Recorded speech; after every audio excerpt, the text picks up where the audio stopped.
qualidade de ensino pra você criar. EAD, Unicentro, do meu jeito, no meu tempo, em qualquer lugar.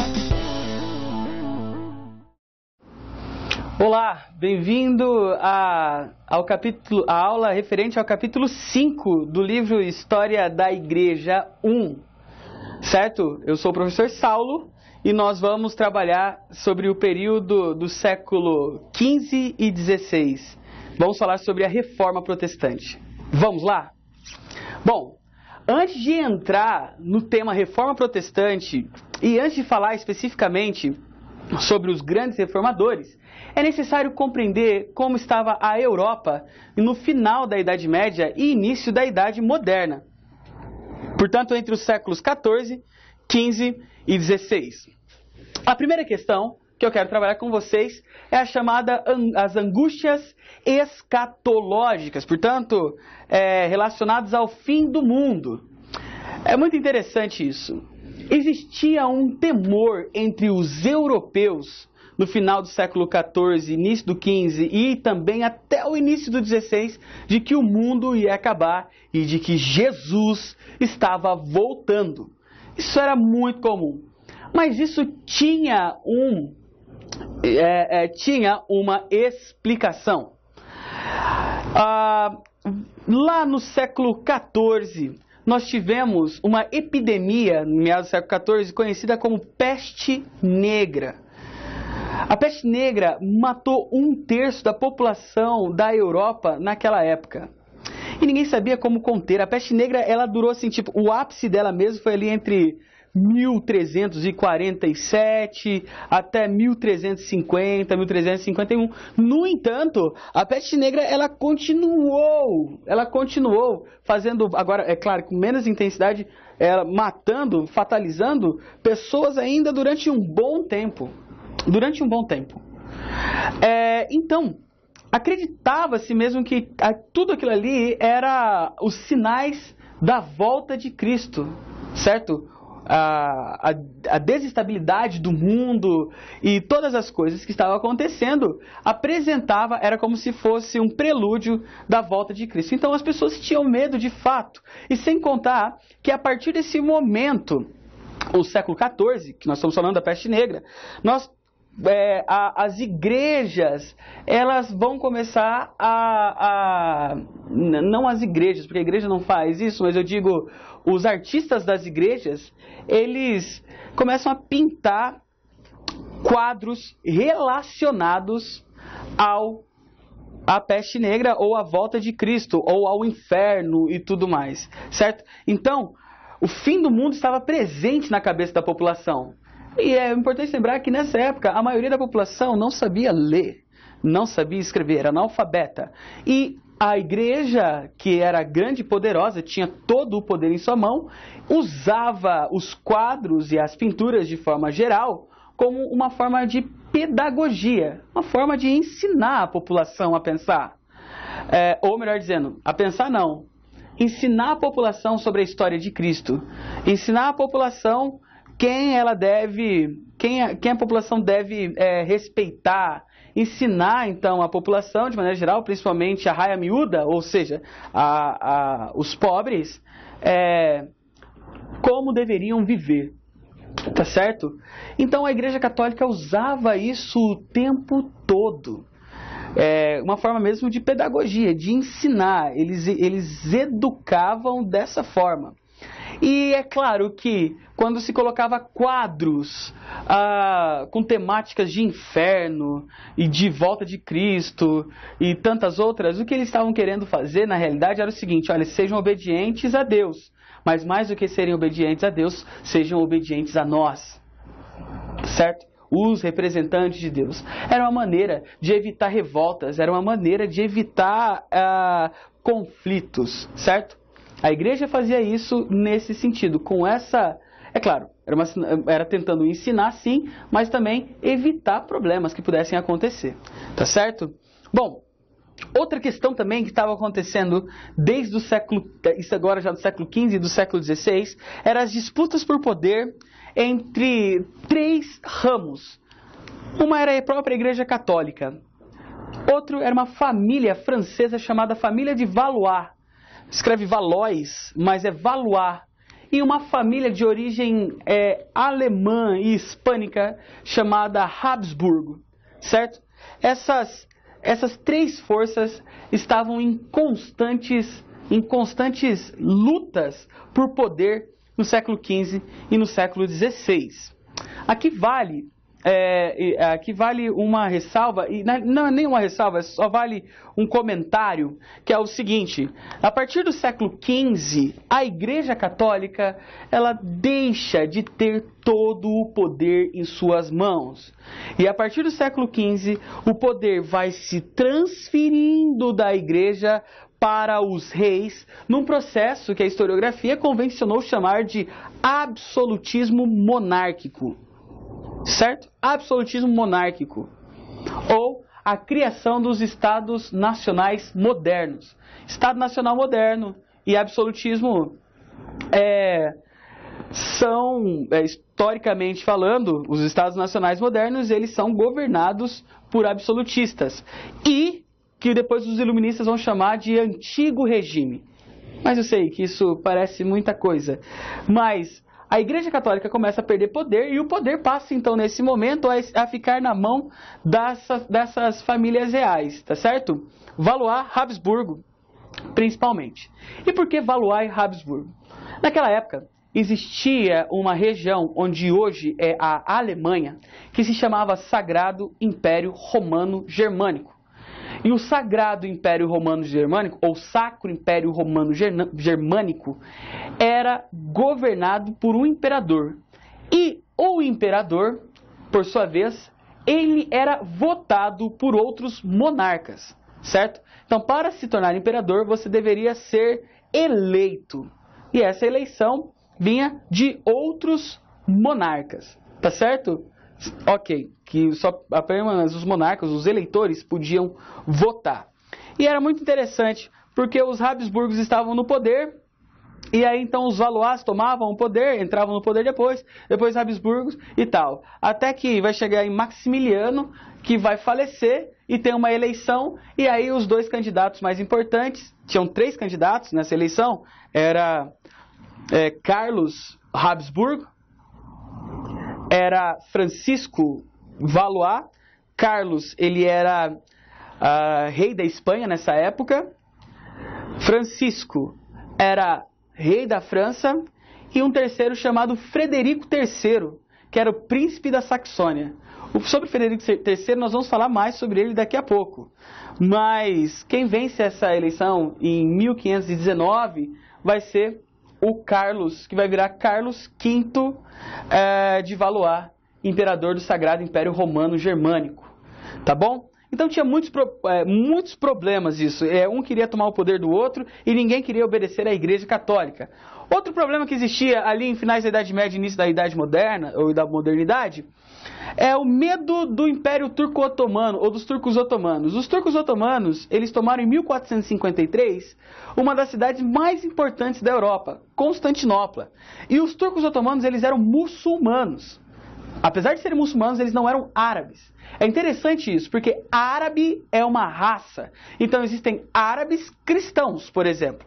Árabes judeus, por exemplo. Árabes budistas. Mas parte dos árabes são muçulmanos. Muçulmano é uma religião, ou islâmico é uma religião. Seguidores do Islã, seguidores da palavra que foi revelada, segundo a tradição deles, ao profeta Muhammad, que nós conhecemos como Maomé, tá certo? Mas é interessante isso, porque o maior país, o país que tem mais muçulmanos no mundo, não é árabe, é a Indonésia, certo? É a Indonésia. A Indonésia é onde tem mais muçulmanos no mundo, tem mais do que no mundo árabe, é na Indonésia, e eles não são árabes. Então isso aqui é importante. Os turcos não são árabes, eles são turcos, é uma etnia, e eles são muçulmanos. E quando eles tomam o poder, tem-se agora um medo dos muçulmanos voltar a tentar contra a Europa, a fazer atentados contra a Europa. Não atentados terroristas, por favor, gente. Estamos falando aqui do século XV e XVI. Mas esses turcos otomanos, eles iniciam uma política de expansão do império dentro da Europa. Então, existia um medo. A qualquer momento, os turcos vão tomar a Europa. E se os turcos tomarem a Europa, estamos todos fadados ao domínio islâmico. Esse era um medo que existia. O medo turco era um medo real. Outra questão também é o seguinte, que é um antecedente da Reforma Protestante, é a corrupção na alta cúpula da Igreja Católica. A Igreja Católica, nesse momento, era a única igreja do Ocidente, né? E era uma igreja marcada por por desvios de caráter, principalmente entre os seus papas. Falar primeiro sobre o Papa Rodrigo Borgia, conhecido como, que passou a ser chamado após a eleição de Alexandre VI. Rodrigo Borgia, ele nem era italiano, ele era espanhol, né? Acho que é arcebispo de Valência. E o Rodrigo Borgia, ele ficou conhecido pelas orgias que ele realizava no Vaticano. Rodrigo Borgia foi um papa que teve 4 filhos. 4 filhos com uma única mulher, certo? Fora os outros. Então, isso era muito comum naquela época entre os papas. Rodrigo Borgia. O segundo papa que veio, o inimigo mortal de Rodrigo Borgia, foi o Giuliano della Rovere. Giuliano della Rovere foi o Papa Júlio II, muito ligado em guerra, muito ligado na guerra.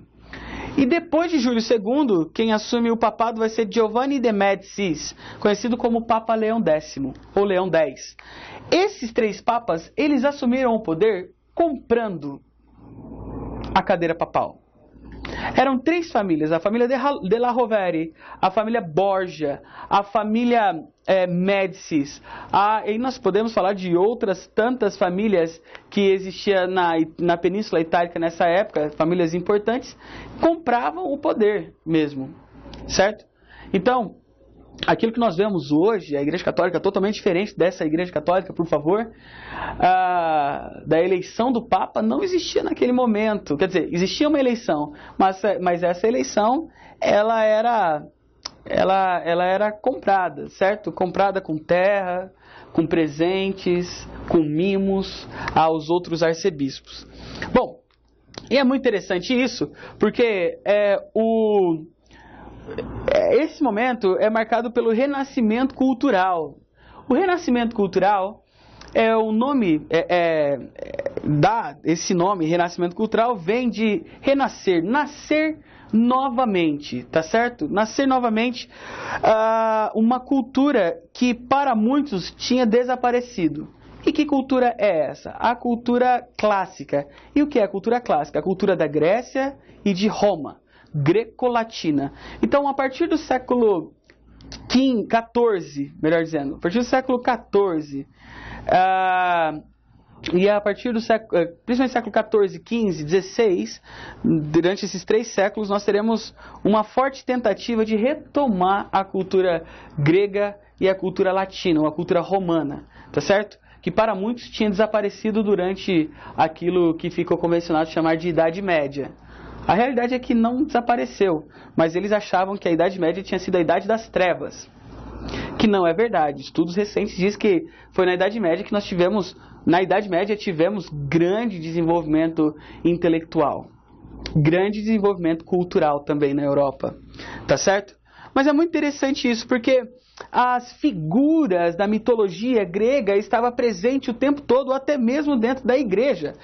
Quando Giovanni de Médicis assumiu o papado, ele colocou uma faixa em Roma, e estava nessa faixa escrita assim: outrora governou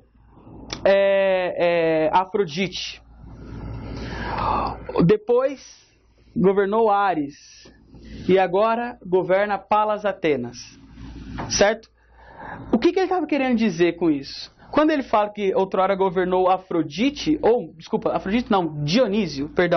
Dionísio, ele está dizendo o seguinte, que quem era Dionísio? Dionísio é o deus do vinho, as Dionisias, o Dionísio vai ser chamado na cultura latina ou na cultura italiana, romana, de Baco, é o mesmo deus.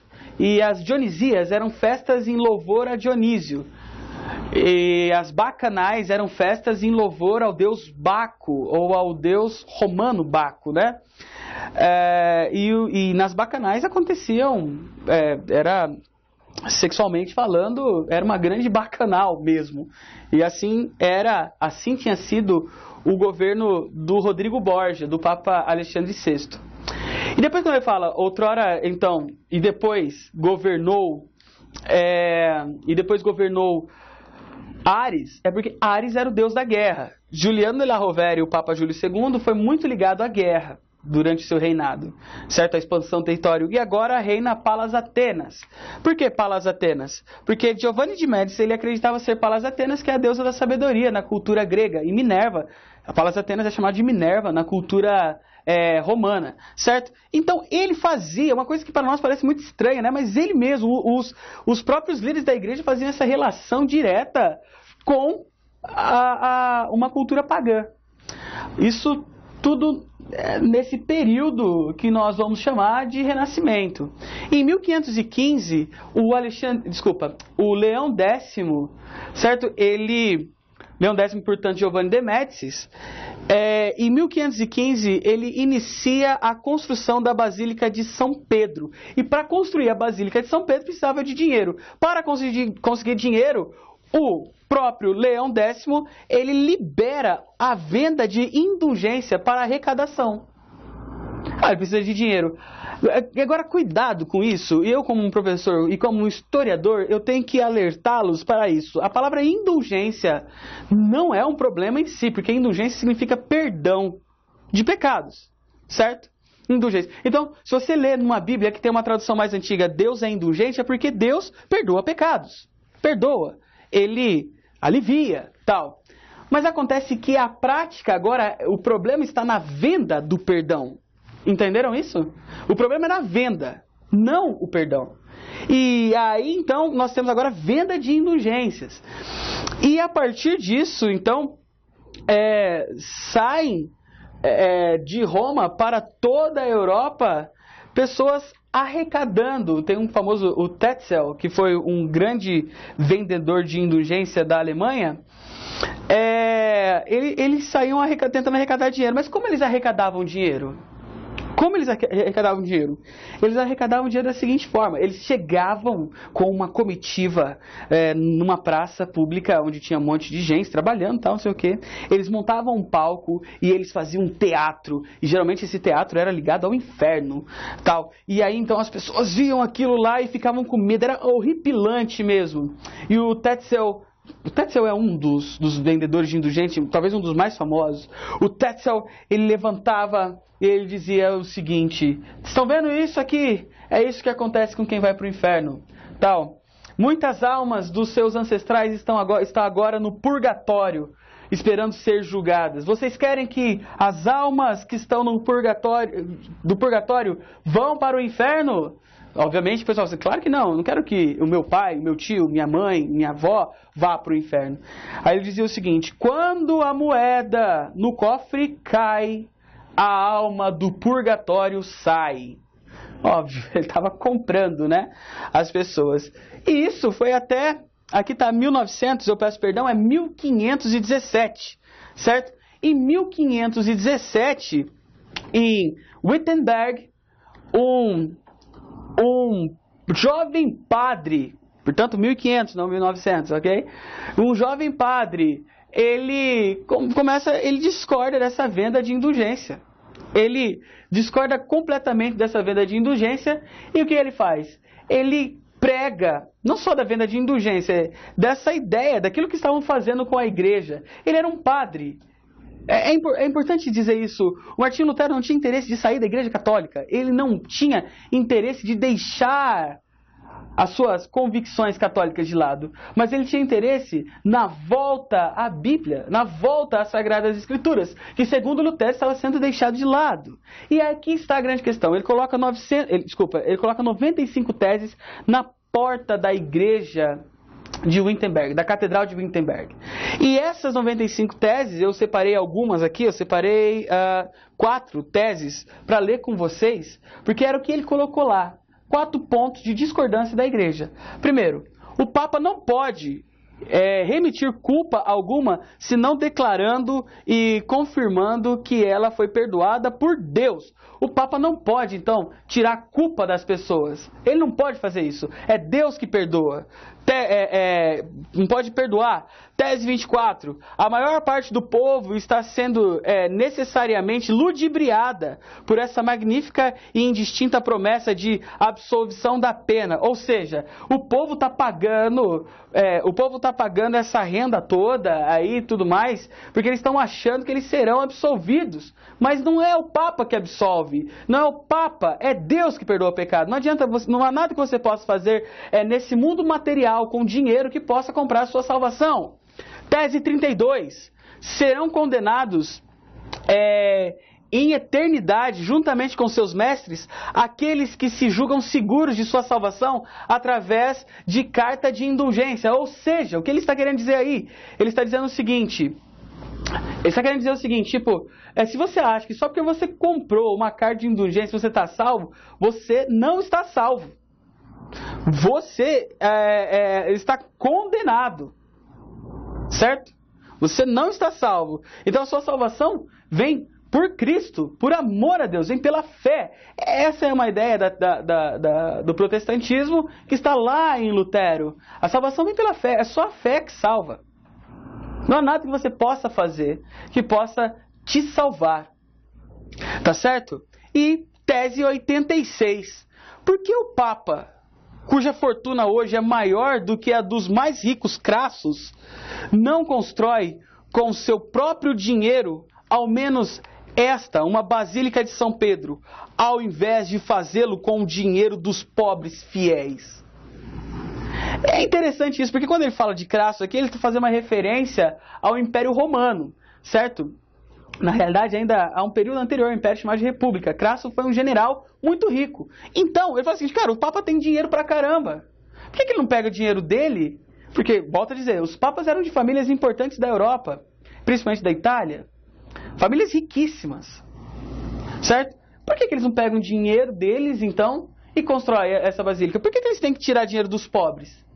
Certo? Então Lutero estava, como nós dizemos aqui no interior do Paraná, estava de cara, estava bravo com o Papa e com tudo aquilo que ele estava fazendo.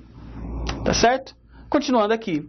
A pregação de Martinho Lutero obteve êxito e já em 1520 parte significativa da Europa conhecia suas ideias. O Lutero foi... pensa bem, Wittenberg não era nenhuma cidade tão importante na Saxônia. Certo? E... digo na Europa, era o interior. Lutero, as ideias do Lutero, elas foram... Sim, elas se propagaram de maneira tal que ninguém poderia imaginar. Nem o próprio Lutero. Certo? E a pergunta que eu faço é o seguinte, então por que a Igreja Romana não impediu a proliferação do pensamento luterano? Por quê? Porque a Santa Sé estava preocupada com o avanço dos turcos otomanos, porque a Santa Sé, ou seja, o Papa, estava preocupado com as disputas entre a família Valois e a família Habsburgo, porque o Papa estava preocupado com a perda de poder nas decisões políticas. Era por conta disso. Então, eles não... Quando foi descobrir de Lutero e entender que Lutero era de fato uma ameaça ao poder papal, já estava muito tarde, já era muito tarde, tá certo? Então, era como se, nós temos outras coisas para pensar agora, e não em Lutero, certo? Bom, o Lutero, ele foi no dia 3 de janeiro de 1521, definitivamente ele foi excomungado da Igreja Católica pelo Leão X, certo? E o Lutero foi até convidado a ser julgado em Roma. Mas o Lutero, ele não era bobo nem nada, ele sabia que se fosse para Roma, ele poderia morrer nas mãos da Inquisição italiana, que já existia há algum tempo já, certo? Poderia ser queimado, como outros foram. Mas a pergunta que eu faço é, então por que? É interessante, porque o Lutero, ele as ideias do Lutero foram para frente, vingaram, né? Mas a pergunta é, antes de Lutero ninguém pensou contra a Igreja Católica e contra as práticas? Sim, pensou. Muitos pensaram, certo? Nós temos várias seitas, e aqui, por favor, não estou falando de nada, quando eu falo seitas, estou falando de grupos fechados, como os Irmãos da Vida Comum, nós temos outros, como os albigenses e tantas outras seitas que pensavam diferente da Igreja Católica. Os anabatistas, certo? Que são muito importantes nesse processo, porque os anabatistas depois vão dar origem aos batistas, tá certo? Então era muito comum. Mas a pergunta é por que então a pregação de Lutero foi? Por que a pregação de Lutero? Por que Lutero ele, obteve êxito nesse momento? Por conta do cenário que a Europa estava envolvida. Vocês estão entendendo isso? Certo? Nesse cenário, a pregação de Lutero foi muito bem recebida por alguns príncipes. Por exemplo, os príncipes,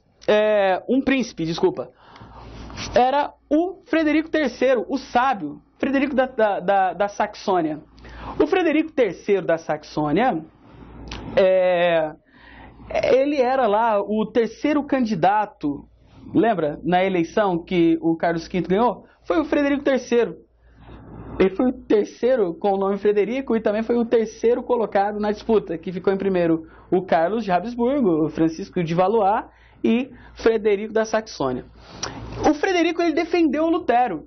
Mas a pergunta é, por que então que o Frederico defendeu o Lutero? Ora, porque era muito importante, certo, para Frederico e para tantos outros príncipes que gostaram da ideia do Lutero, se dissociar da Igreja Católica, certo? E que eles pudessem ter autonomia em seus territórios.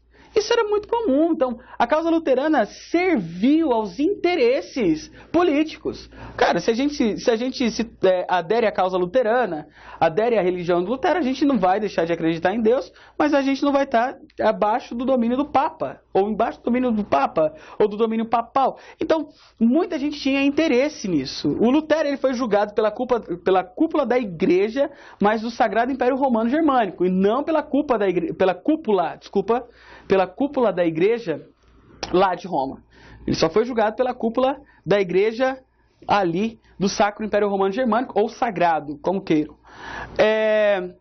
E também pelos príncipes alemães na famosa Dieta de Worms, ou Worms. Worms é uma cidade do Sagrado Império Romano Germânico, hoje é a Alemanha, tá certo? E o que aconteceu então? O Lutero, ele fez toda a defesa dele, e antes da dieta acabar, ou portanto dessa reunião do conselho, do julgamento dele acabar, o Lutero foi levado para um castelo da Saxônia, o castelo de Wittenberg, pelo próprio Frederico III, que tirou ele do meio da dieta para que não fosse culpado. E essa dieta de Worms decidiu que todo o Sagrado Império Romano Germânico deveria manter-se fiel ao catolicismo, certo? Mas alguns príncipes não aceitaram isso. A causa luterana parecia uma saída ao domínio romano. E aqui eu falo dos interlocutores de Lutero. Lutero, ele logo teve alguns pensadores que flertaram, digamos assim, com a causa luterana.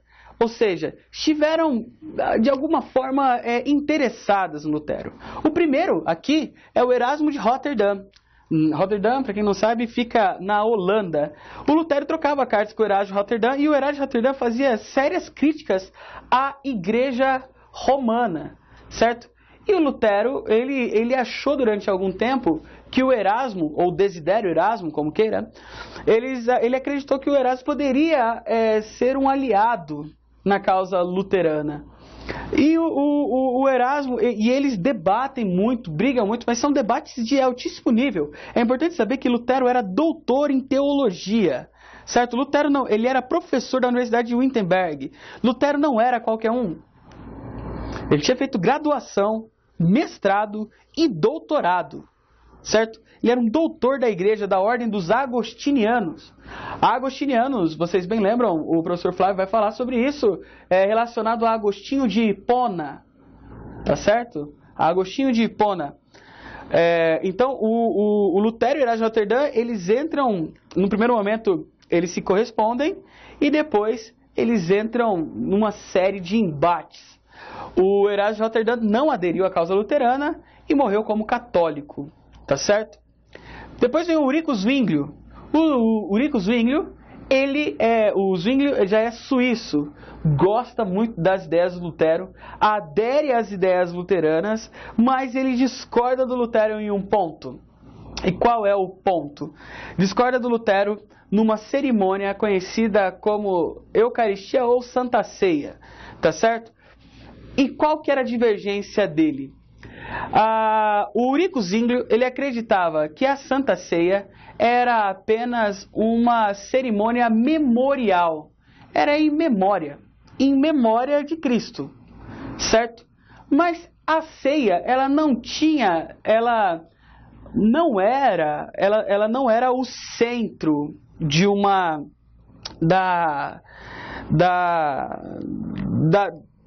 da cultura religiosa, digamos assim, certo? A ceia não era o centro da cultura religiosa, não poderia ser o centro da cultura religiosa da Igreja Reformada. Porque o Ulrico Zwinglio dizia o seguinte, é só um proforme.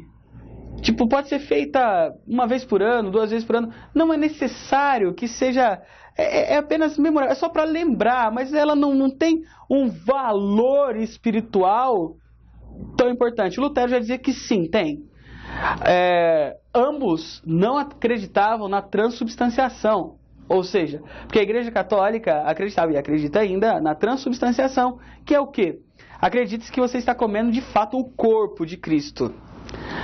Lutero e o Zwinglio não acreditavam nisso. O Zwinglio muito menos. Ele acreditava que estava comendo pão mesmo. E o Lutero também acreditava que era uma cerimônia memorial. Mas Lutero dizia que existia ali a presença de Cristo. Certo? Uma coisa misteriosa. Então, era a presença de Cristo. Então, a ceia deveria ser... A ceia, ela tinha esse caráter. A presença de Cristo está aqui. Nós não estamos comendo a carne. E outra coisa, ela é memorial sim, é uma cerimônia memorial, mas ela deve ser feita com o máximo de respeito e sempre lembrados. Porque tem que fazer isso em memória de mim, sempre lembrados e mensalmente. A Igreja Católica faz isso em todas as cerimônias, tá certo? Bom, e então o Ulrico Zwinglio e o Lutero só se encontraram uma vez e eles brigaram por conta disso. Para o Zwinglio, a ceia era uma coisa dispensável.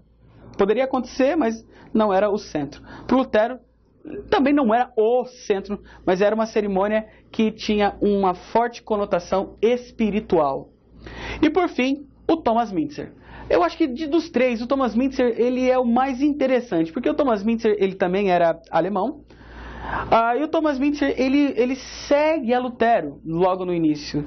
Ele fica muito fascinado com as ideias do Lutero, mas ele acha que ele começa a achar que o Lutero se desvirtua. Entenderam? Por quê? Porque o Lutero vai escrever um livro chamado Sobre a Autoridade Secular, livro esse que li na faculdade.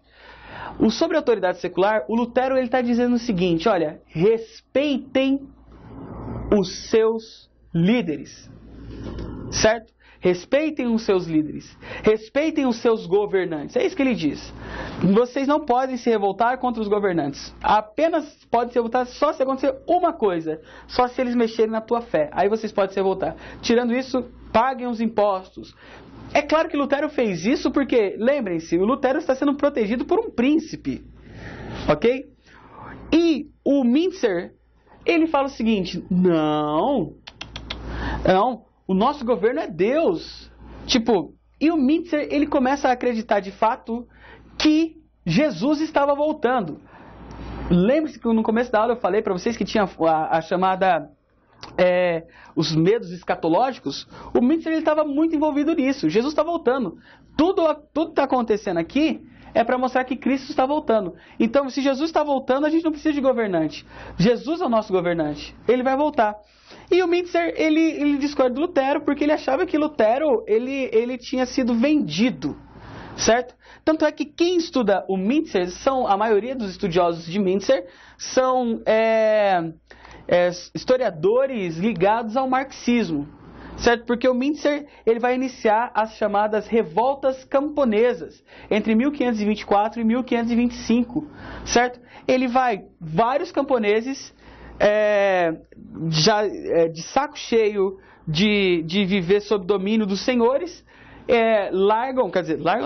pegam as suas enxadas e passam a seguir Mintzer, e eles começam então a ir de propriedade em propriedade tentando libertar os outros camponeses, certo? E eles começam então nesse momento uma espécie de revolta nacional, que vai ser contido depois pelos exércitos dos príncipes alemães. E o Mintzer morre nessa época, porque ele começa a incitar o povo a se revoltar contra o poder. Tá certo? Continuando. A situação religiosa após a Reforma. Como é que era a situação religiosa após a Reforma? Em 1526, foi realizada a primeira dieta de Spira, no qual, lembre-se, quando eu falo em dieta aqui, não estou falando aquele negócio para emagrecer. Dieta é a reunião que acontecia no Sagrado Império Romano Germânico. A dieta de Spira, no qual decidiu-se que cada monarca local poderia escolher a religião que seria praticada em seus territórios. Essa decisão revogava a dieta de Worms de 1521. Certo?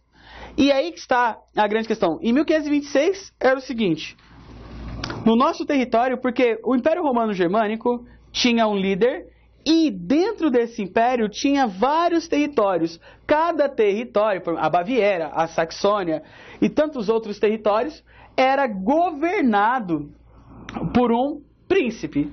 Então a dieta de Spira dizia o seguinte: você pode seguir a religião que você quiser, você achar melhor, você príncipe. O problema foi que em 1529 nós tivemos a segunda dieta de Spira, e essa dieta revogava o que havia sido acordado em 1526 e reestabelecia a dieta de Worms. Ou seja, em 29, 3 anos depois, tem-se uma nova dieta que diz o seguinte: olha, estava errado aquele negócio, a partir de agora volta todo mundo a ser católico, não pode mais escolher a religião que vocês querem. E aqui está uma grande questão. Os príncipes que não aceitaram as determinações da dieta deixaram a reunião em forma de protesto.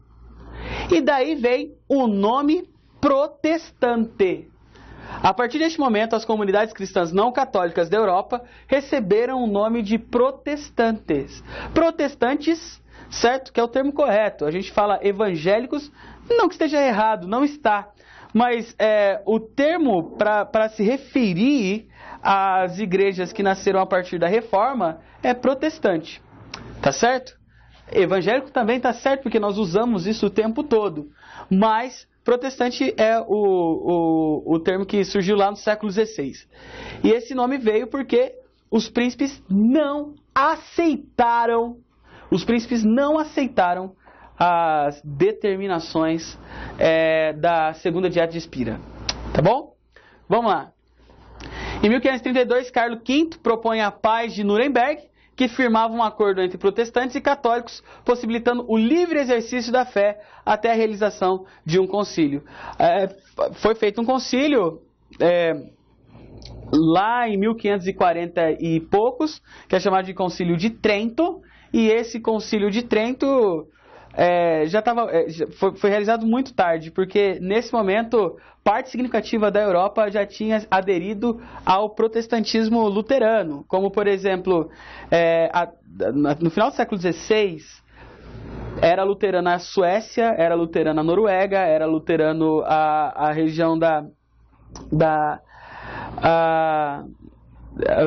várias regiões, a Alemanha, a Holanda tinha aderido à causa calvinista. A Inglaterra já tinha aderido, uma região ali da Europa Oriental, onde hoje é a Romênia, também tinha aderido ao protestantismo luterano.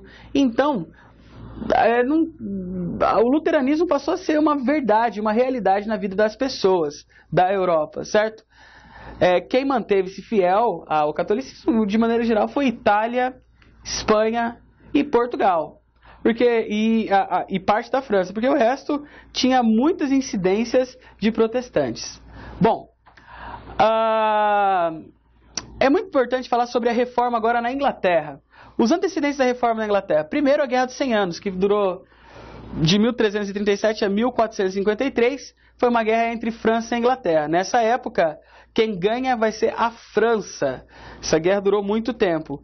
Aí depois, a Inglaterra... depois da Guerra dos 100 Anos, a Inglaterra emerge numa nova guerra, uma guerra interna chamada de Guerra das Rosas, entre duas famílias, a família de Lancaster e a família de York. Inclusive uma série de livros e uma série agora da TV chamada Game of Thrones é baseado na Guerra das Rosas, certo? Bom, e em 1485, uma nova família assume o poder na Inglaterra, chamada família Tudor.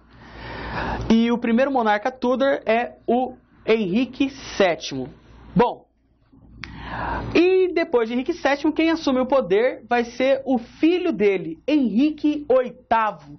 Henrique VIII, ele era casado com a Catarina de Aragão, a filha do rei da Espanha, tá certo?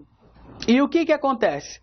A Catarina de Aragão deu à luz a uma menina, Maria, o nome dela. E o Henrique VIII acreditava que o problema dela dar à luz a uma menina era... Quer dizer, o problema... que Catarina de Aragão tinha um problema. Ela estava gerando menina, tá certo? Ela gerou outros filhos, mas natimorto. O que é natimorto? Nasceram mortos já, tá certo? Foram tirados do ventre mortos.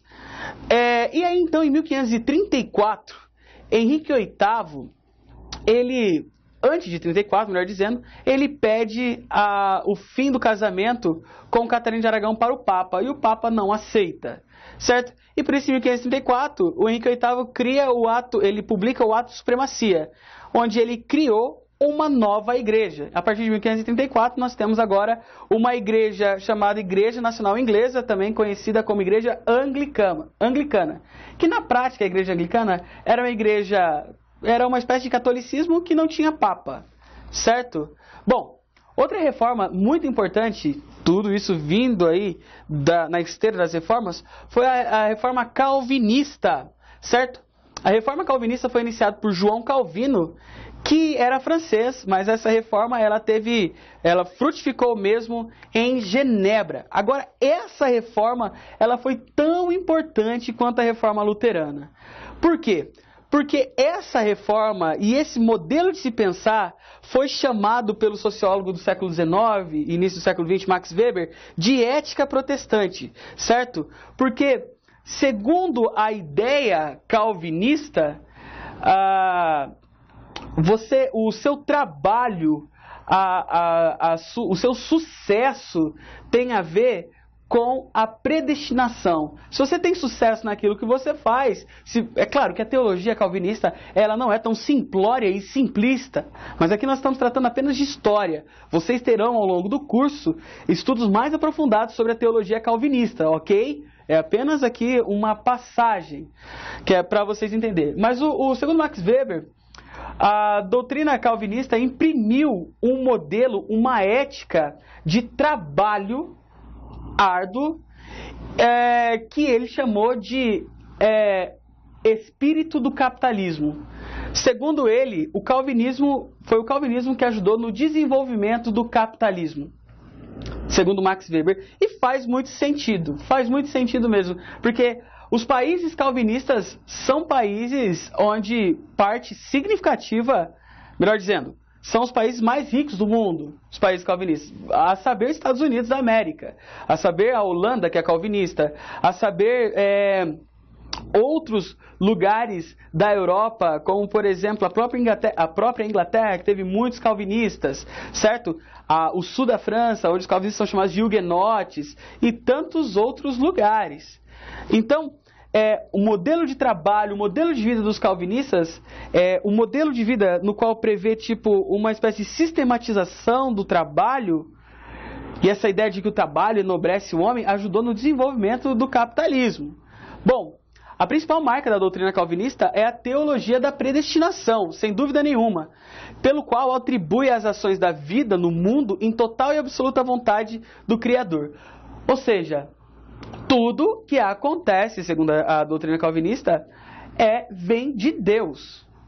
No calvinismo não tem-se essa ideia que nós chamamos de livre-arbítrio, certo? Existe uma ideia chamada irresistível graça. Então, se você é predestinado, a irresistível graça faz com que você vá a Cristo, vá a Deus, certo? Não há como decidir ir ou não ir para Cristo. Não é uma decisão, certo? Outra coisa, Deus, nessa ideia calvinista, Deus em seu infinito poder já predestinou o futuro de toda a humanidade, certo? É como se fosse a vida, como se fosse uma corrida cujo fim já foi decidido por Deus. O próprio Deus sabe se os homens foram predestinados à vida eterna ou à condenação. Como é que eu saberei, como é que eu sei, melhor dizendo, se eu sou predestinado ou não? Aí que está. É a irresistível graça. Você vai saber porque você foi atraído para Deus. Então você foi predestinado. E o que mostra a sua predestinação, mostra a sua predestinação, isso lá no século XVI principalmente, era o sucesso que você obtinha nas suas relações. Obviamente, essas relações deveriam ser baseadas digamos assim, essas relações baseadas na honestidade, certo? Se você ganha dinheiro sendo desonesto, você não foi predestinado coisíssima nenhuma. E é muito interessante pensar nisso, porque os primeiros calvinistas que vieram para a América, os primeiros calvinistas, eles vieram da Inglaterra, fugindo das perseguições religiosas. Lá na Inglaterra, eles eram chamados de puritanos. E na Escócia, esses calvinistas receberam o nome de presbiterianos, certo? Mas os puritanos, eles queriam uma religião pura. Porque a Inglaterra, mesmo depois da reforma anglicana, a religião anglicana ela ainda tinha muita característica católica. A religião anglicana misturava muito do catolicismo com o protestantismo luterano. Tá certo? E depois, até calvinista. Mas existia uma ala dentro da igreja anglicana, quer dizer, dentro da religião na Inglaterra, que queria, na realidade, uma religião pura. Por isso eles ficaram conhecidos como puritanos, certo? Puritanos, queriam uma religião pura, baseada apenas na palavra de Deus, tá certo? E os puritanos levavam ao pé da letra aquilo que estava posto na Bíblia. E esses puritanos, fugindo das perseguições religiosas na Inglaterra, na época de um rei inglês chamado Carlos I, eles fogem de lá e eles vão se estabelecer ali em 1521, salvo engano, mas é quase certo, na região de Massachusetts, no norte dos Estados Unidos. E uma das características mais interessantes é que os puritanos que vieram para a América, eles não tinham um pensamento predatório como havia entre os portugueses que vieram para a América do Sul. Eles não vieram para a América para achar o paraíso. Eles vieram para a América para construir o paraíso. Diferente dos portugueses e espanhóis que vieram para a América para achar riqueza. Portanto, achar o paraíso. Certo? Enquanto as colonizações espanholas e portuguesas estavam relacionados ao extrativismo, extrair, tirar da terra e tudo mais, para ganhar dinheiro e mandar para a Europa, os puritanos não. Eles estavam interessados em construir uma vida aqui, porque voltar para a Europa não era uma coisa que passava pela cabeça deles. É por isso que eles fundaram a primeira universidade uma das primeiras universidades da América, que foi Harvard, em Massachusetts, e tinha leis entre os puritanos que diziam o seguinte: cada vilarejo tem que ter obrigatoriamente uma escola. Vocês sabem de quando é a primeira universidade brasileira? 1912. Harvard é de 1632 ou 34, alguma coisa assim. Entenderam um pouco a diferença? É isso aí então, gente. Eu falo universidade, é importante que saiba isso. Faculdade já existia, faculdade de Direito, faculdade de Medicina, escola de comércio e tal, mas a primeira ideia de universidade mesmo, a primeira universidade mesmo, foi a Universidade Federal do Paraná, que hoje é chamada de Universidade Federal do Paraná, que é de 1912, tá certo? Mas é isso. Muito obrigado pela presença de todos e nos vemos logo. Forte abraço. Tchau, tchau.